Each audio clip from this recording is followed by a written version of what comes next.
Well, let's face it, that was bloody awful. More unwanted records by Welsh rugby, and it's really tough to know where do we go from here. My name's Christian, and this is the Welsh Sports Channel. So, Wales get absolutely romped 68-14. That is just difficult to even digest. It was probably the worst display I can remember for a long time. I got a lot of flack in my last video reviewing the Scotland game because people said I was too negative because I thought that was just a bit of lipstick on the pig and we were still actually in a really bad spot. And I mean, it was worse than I was expecting.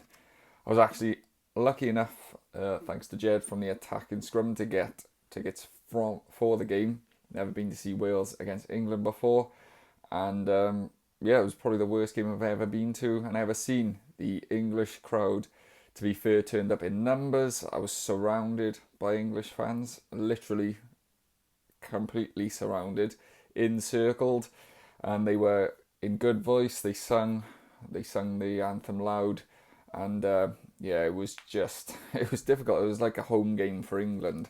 Get it out the way. Credit to England, they played really well. You know, they had a good fortune with certain things. The referee certainly was on their side for one or two things, but nothing takes away from the fact that they were very clinical. Every time they carried, it was with intent, there was accuracy, they were just more intense.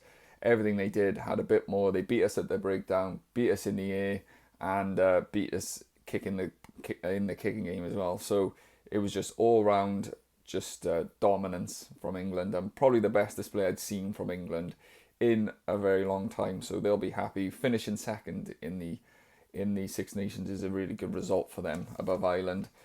But to Wales, as I was on the train on the way home from Cardiff, I had a text from my stepdad, shout out to Mike, and he said, quote, "Saddest day I can remember for Welsh rugby fans. Even my English mates are texting me saying I'm sorry." And that is a microcosm of where it is. Englishman came up to me at half time because I was sitting there basically with my hands in my head and was like, "Oh, I hope, don't worry, mate, it's going to turn around half time." And it didn't. I'm not really going to go into the game too much because I don't think there's much point. It's just poor, so I don't think there's any point really going into the game too much. So let's just, I thought I'd talk about more about what it sort of means. I don't know, for Welsh rugby. 17 defeats in a row, the most by a tier 1 nation in the history of rugby union. We have not won in the Millennium Stadium, Principality Stadium, for 127 days. 1,127 days. I know these just figures sort of mean nothing, but it is a example of how bad it's been. Actually went back and counted out of morbid curiosity. I've made 88 videos since we won our last test match. So where do we go from here? That is the big question. Reading online, there is a lot of people calling for basically all of the WRU to resign or fold. A lot of criticism of the top brass. People criticising some of the journalists for not pressing the WRU hard enough, criticising Jamie Roberts for going on Scrum 5 and not really explaining anything that's going on considering he's on the board.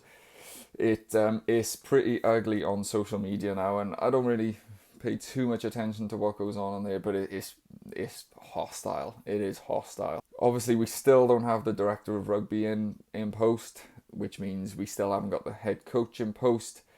Matt Sherratt, he came in, he had a really good influence on the squad and the players, and sort of seemed like he took the burden off him a little bit. And in that Ireland game, we had an instant bounce back, but it was very short lived. Obviously, then in that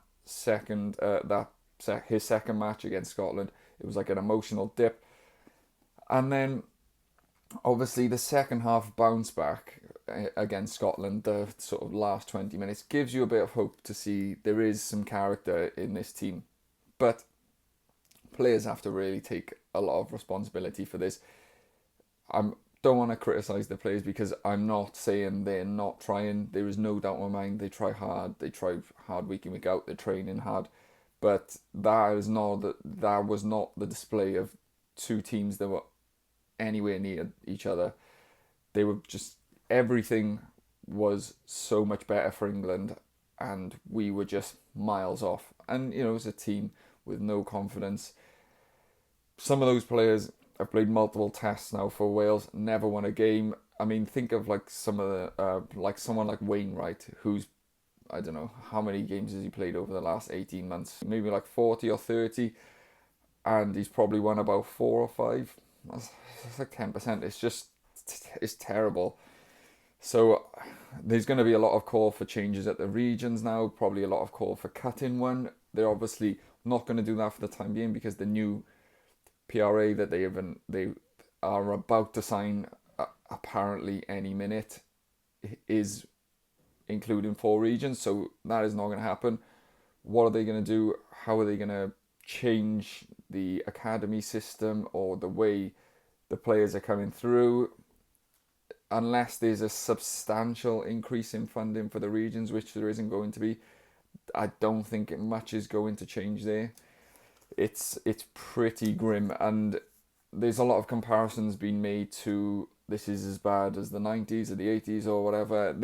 I think this is well worse. It's got to the point now where it's a compounding downward spiral. There's no sort of, at least in the 90s and the 80s, there would be occasional turns of form or a result that came out of nowhere and Wales would get the win. This team is nowhere even near doing that at the moment. We've sunk to a tier 2 ranking, and we're basically playing like a tier 2 nation now. The second year in a row we've had a wooden spoon. Again, compounds the financial situation. I just had a look before I made the video.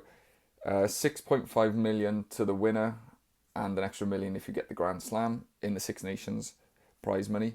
And then the loser is 1 million if you finish 6th. And we've had that 2 years in a row. So financial issues, you've got a potential over the last 2 years, potentially 13 million up for grabs. Obviously we're not competing for, but just hypothetically, and we've got 2 million of that. We've earned 2 million of that. So already cash strapped, already struggling money wise, and then that happens and it just compounds it. That means there's no sort of relief. So what'll change, I don't know. It's going to possibly even get worse now, because how are you going to sell out the stadium every week now?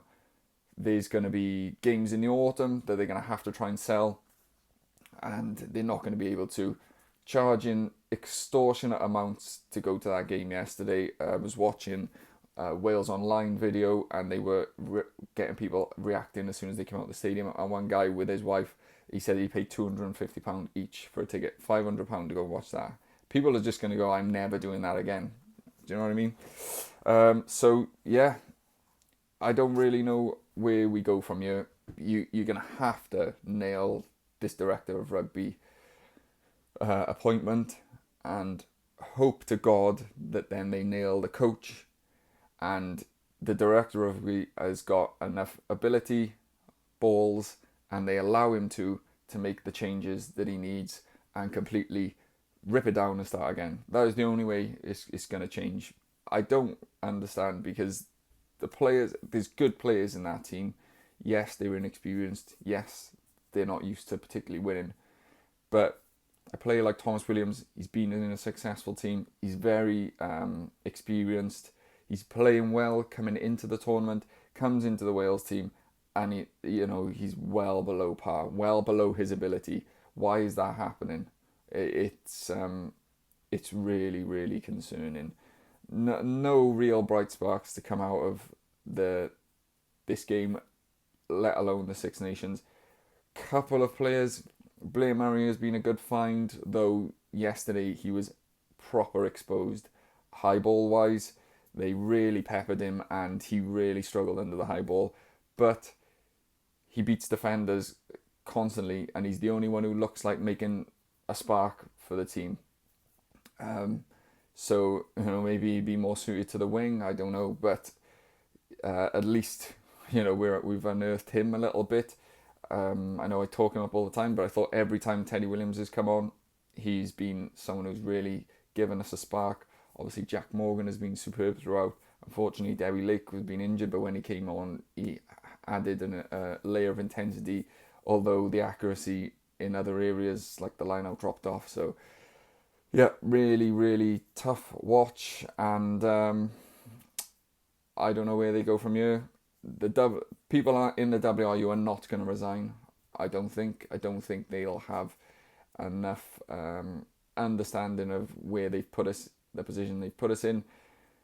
And unfortunately, a lot of the people who are in charge now, Abby Turney and Collier Keywood being the ones, they're sort of dealing with the legacy of 20 years of mismanagement as well. So, we could bin them off and then the next people come in and it's still almost impossible to turn this around because we've been going sort of downhill so long that to try and stem the flow of this issue is just, it's a very, very tough task.